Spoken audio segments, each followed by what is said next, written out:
Ustadz, saya mau curhat. Iya. Iya, saya kan ini punya istri seorang ASN, guru. Aktivitas beliau kadang sangat padat. Kadang sampai mengabaikan kewajibannya sebagai istri di kamar. Berulang kali saya tidak terpenuhi karena kesibukan beliau sampai tengah malam, menyusun soal dan yang lainnya. Saya kurang tahu mengapa sebanyak itu tugas sekolahnya. Kalau udah selesai, beliau kecapean. Dan itu berulang-ulang, Ustadz. Sampai kemudian 3 bulanan ini lebih kondisinya hal itu berlangsung, Ustadz. Dan kini saya berada pada posisi kecanduan masturbasi, syahwat ke istri menurun. Bahkan kadang saya tidak ada sama sekali begitu. Mohon pencerahannya. Bismillahirrahmanirrahim. Alhamdulillahirabbil alamin wassalatu wassalamu ala asyrafil anbiya'i wal mursalin wa ala alihi wa ashabihi wa man tabi'ahum bi ihsanin ila yaumiddin wa ba'd.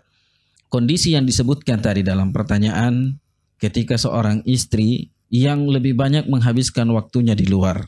Wajar jika ada seorang suami yang seperti tadi sudah menceritakan atau curhatlah mungkin istilahnya, kondisinya karena tidak mendapatkan haknya sebagai seorang suami dari istrinya. Padahal secara syariat, ya, pertama seorang istri itu harusnya waqarna fi buyutikun, tinggal di dalam rumah supaya bisa melayani suami dan anak-anaknya. Terkhusus masalah hubungan biologisnya ini kepada suami. Bukan berarti dilarang keluar dan bekerja di luar, terutama jika memang sesuai dengan kodratnya dan sangat dibutuhkan.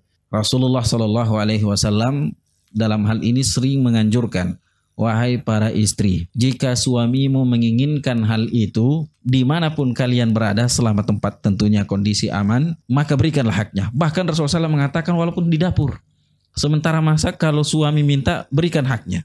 Maka ada beberapa solusi yang kami tawarkan. Pertama, kalau memang harus bekerja di luar, istri harus bekerja di luar, maka kurangi.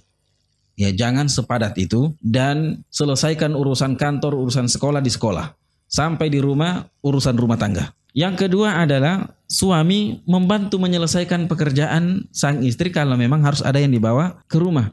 Yang ketiga, silakan bersurat kepada pimpinan, atasan untuk mengurangi sedikit pekerjaan karena hal itu bisa menghalangi dia melakukan tugas dan kewajibannya sebagai seorang istri. Kemudian yang keempat atau yang selanjutnya adalah ini solusi mungkin berat, tapi kalau dilihat dari curhatannya tadi, apalagi mohon maaf sudah sampai masturbasi, apalagi kalau sudah berulang-ulang sampai 3 bulan tidak mendapatkan karena sang istri tidak lagi memberikan hak suami dalam hal ini, maka solusi syariat kita adalah seharusnya sang istri paham dan memberikan izin kepada suaminya untuk menikah lagi. Walaupun ini berat, ya walaupun ini mungkin solusi berat, tapi ini salah satu solusi yang ditawarkan oleh syariat kita. Ini juga saran yang selanjutnya sebenarnya. Kalau memang istri tidak sanggup atau tidak bisa melayani di daerah itu, silahkan gunakan anggota tubuh istri yang lain. Bisa menggunakan tangannya, menggunakan ketiaknya, pahanya dan seterusnya. Karena Allah dan syariat kita membolehkan ya seorang suami istimta dengan seluruh anggota tubuh istrinya kecuali pada tempat yang dilarang, yaitu hanya dubur. Selebihnya dibolehkan untuk dijadikan sebagai istimta. Wallahu ta'ala alam. Solusi yang terbaik dalam hal ini dimusyawarahkan baik-baik. Seorang suami menyampaikan ya kebutuhannya kepada istri dan seharusnya istri harus tahu apa kewajibannya. Kemudian yang terakhir dalam hal ini al-istimna atau onani itu sendiri, kalau menggunakan anggota tubuh istri maka hukumnya insya Allah tidak ada larangan. Wallahu ta'ala a'lam bissawab.